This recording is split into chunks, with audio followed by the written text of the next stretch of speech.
Selamat datang di Pau Channel. Saluran berita orang-orang soleh.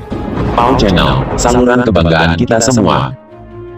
Sebelum menginjak kisah berikut, silakan tekan tombol subscribe dan like, agar tidak ketinggalan info berikutnya. Terima kasih.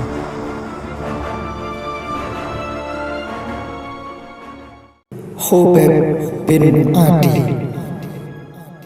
Khubayb bin Adi bin Malik bin Amir al-Ausi al-Ansari adalah termasuk dari sahabat Nabi Shallallahu Alaihi Wasallam dan syuhada pertama periode awal Islam.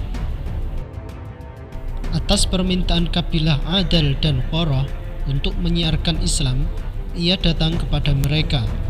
Namun, mereka mengkhianati dan menawan Khubayb bin Adi serta menggugurkannya sebagai syahid. Khubayb berasal dari kabilah Aus dan Ansor. Ia ikut dalam perang Badar dan juga bersama Rasulullah Shallallahu Alaihi Wasallam dalam perang Uhud. Khubayb bin Adi adalah salah seorang mubalik yang diutus oleh Nabi Muhammad Shallallahu Alaihi Wasallam pada bulan Safar tahun 4 Hijriah 625 Masehi atas permohonan kabilah Adal dan Qurrah untuk mendakwahkan agama Islam. Namun, perwakilan kelompok Adal dan Qurrah berkhianat, dan dengan bantuan Bani Lihyan, mereka membunuh sebagian sahabat Nabi. Dalam insiden ini, mereka menawan Khubayb bin Adi dan Zaid bin Dasnah dan membawa ke Mekah. Khubayb bin Adi dan Zaid bin Dasnah akhirnya digiring ke Mekah. Setibanya mereka di Mekah, mereka menjual keduanya kepada Quraisy. Khubayb dibeli oleh putra-putra Haris bin Amir bin Naufal sebagai tebusan terhadap jiwa Haris yang dibunuh oleh Khubayb bin Adi di medan Badar. Dalam buku As-Sirah An-Nabawiyah, Ibnu Hisham jilid 3 halaman 180 mengatakan bahwa Khubayb ditukar dengan 2 tawanan dari Khudail yang berada di Mekah. Karena penawanan Khubayb terjadi pada bulan haram, yaitu Dzulqa'dah, maka Bani Haris memutuskan untuk menawannya terlebih dahulu sebelum dieksekusi mati. Ia dipenjarakan beberapa waktu di rumah keluarga Haris sambil menunggu hari pelaksanaan hukuman mati yang dijatuhkan kepadanya. Dalam buku Al-Maghazi yang ditulis Al-Waqidi dan Muhammad bin Umar jilid 1 halaman 57 menerangkan bahwa Khubayb bin Adi dipenjara di rumah seorang wanita bernama Mawiyah. Sedang di kitab Usdu Al-Ghubah fi Ma'rifah As-Sahabah jilid 2 halaman 120 sampai dengan 121, Khubayb bin Adi dipenjara di rumah putri Haris bin Amir atau putri Aqobah bin Haris. Disebutkan bahwa perempuan yang menahan Khubayb di rumahnya menyaksikan beberapa keramat dari Khubayb. Di antaranya adalah pada suatu hari, wanita itu pernah bercerita, "Aku tidak pernah melihat seorang tawanan pun yang lebih baik dari Khubayb bin Adi. Pernah pada suatu hari, aku melihat Khubayb sedang makan setangkai anggur. Padahal pada saat itu tidak terdapat kebun dan anggur di kota Mekah. Sedangkan Khubayb masih terikat di tiang besi." Wanita itu yakin bahwa anggur itu adalah rezeki yang diberikan Allah kepadanya. Ketika Khubayb berada dalam penjara, meskipun ia mendapatkan kesempatan untuk balas dendam, namun ia tidak terbesit sedikit pun untuk berkhianat. Oleh karena itu, saat wanita tersebut melihat sikap mulia ini, berkata bahwa ia tidak pernah melihat seorang tawanan lebih baik dari Khubayb. Pada suatu hari, Khubayb pernah meminjam pisau pencukur dari salah seorang putri Haris. Setelah dipinjaminya, wanita itu sadar bahwa anaknya yang masih kecil sedang dipangku oleh Khubayb bin Adi. Sedangkan di tangannya tergenggam pisau pencukur. Waktu wanita itu melihat kejadian itu, ia pun terkejut. Hampir saja ia berteriak histeris saking kagetnya, karena takut kalau anak kecilnya dibunuh oleh Khubayb sebagai penebusan atas jiwanya yang akan dibunuh itu. Waktu Khubayb melihat wanita itu takut, ia hanya berkata, "Apakah kamu takut jika anak ini akan kubunuh? Insya Allah aku tidak akan melakukan perbuatan sedemikian itu. Ketika Quraisy memutuskan untuk membunuh Khubayb, mereka membawanya ke Tan'im.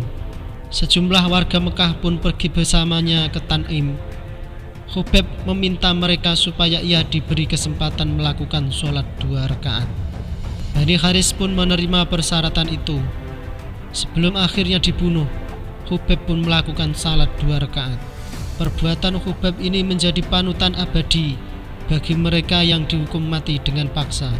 Seusai mendirikan sholat, ia berkata kepada para al-Guju, "Andai kata aku tidak khawatir kalian akan mengatakan aku takut mati, maka aku akan salat lagi." Lalu ia menengadahkan tangannya ke langit, kemudian berdoa, "Ya Allah, hitungkan jumlah mereka, bunuhlah mereka, jangan ada seorang pun yang tertinggal." Setelah berdoa serta mengutuk mereka, ia membaca 2 bait syair.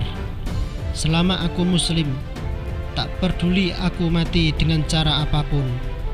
Jika itu kehendak Allah, potongan-potongan daging pun akan diberkati."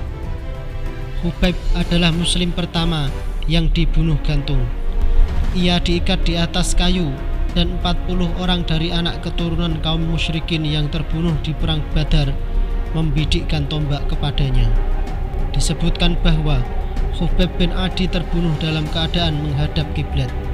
Setiap kali mereka berupaya membalik wajah Khubayb dari arah kiblat, maka mereka tidak pernah berhasil dan membiarkannya demikian. Dalam buku As-Sunnah As-Sadisun dikatakan bahwa ketika mereka mengikat Khubayb di atas kayu, ia berkata, "Ya Allah, sungguh kami telah menyampaikan risalah Rasul-Mu, maka kelak sampaikan kepadanya perlakuan mereka terhadap kami."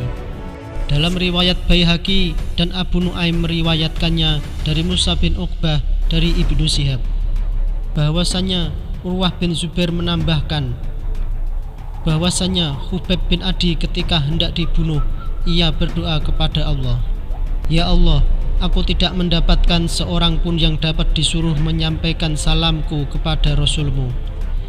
Karena itu, kumohon sampaikan salamku pada beliau." Doanya dikabulkan dan Allah mengutus malaikat Jibril untuk menyampaikan salam Khubayb kepada Rasulullah Shallallahu Alaihi Wasallam yang sedang duduk bersama para sahabat beliau. Rasulullah Shallallahu Alaihi Wasallam pun segera menjawab salam Khubayb yang dibawa oleh Jibril dan beliau berkata, "Sekarang Khubayb dibunuh oleh kaum Quraisy." Walaupun mereka mengatakan bahwa Aqobah bin Haris bin Amir sebagai pembunuh Khubayb bin Adi, namun dikatakan bahwa Aqobah bersumpah tidak membunuhnya, dan kala itu pikirannya belum sampai untuk berbuat demikian. Dinukil darinya bahwa Aba Maisarah meletakkan tombak di tanganku dan memegang tanganku bersama tombak itu, lalu ia memukul Khubayb hingga ia terbunuh. Sedemikian kuat dan kokoh iman Khubayb sehingga ketika dirinya ditawari agar bisa bebas tapi dengan syarat untuk berbalik dari Islam menjadi kafir dan dari Nabi Muhammad SAW, ia pun menjawab, "Jika semua yang ada di atas bumi menjadi milikku, niscaya aku tidak akan pernah berbalik dari Islam." Ketika kaum musyrikin hendak membunuh Khubayb, kepadanya mereka berkata, "Apakah engkau bahagia apabila Muhammad menjadi penggantimu hari ini, dan engkau kami lepaskan berada di tengah-tengah keluargamu?" Khubayb pun menjawab, "Demi Allah, aku tidak rela melihat Nabi Muhammad pada posisiku sekarang ini, sedangkan aku tertusuk duri di kakiku." Wajah Khubayb bin Adi sebagai seorang syahid yang terzalimi, tersiksa dan terbunuh dalam tawanan tampak suci dan bersinar. Dari tugas yang diemban Khubayb dan sahabat-sahabatnya dapat disimpulkan bahwa Khubayb adalah lelaki cakap, mulia, dan tahu hukum-hukum Islam. Hasan bin Sabit dalam kepergian Khubayb menyampaikan syair-syair dukanya. Wallahu a'lam bishawab.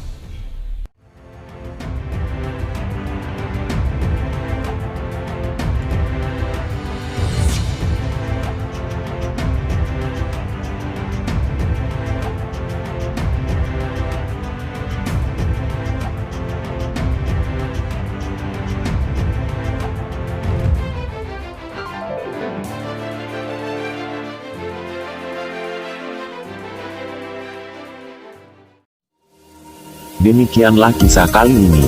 Nantikanlah kisah selanjutnya. Hanya di Pau Channel. Jangan lupa subscribe dan like. Sampai jumpa dan terima kasih.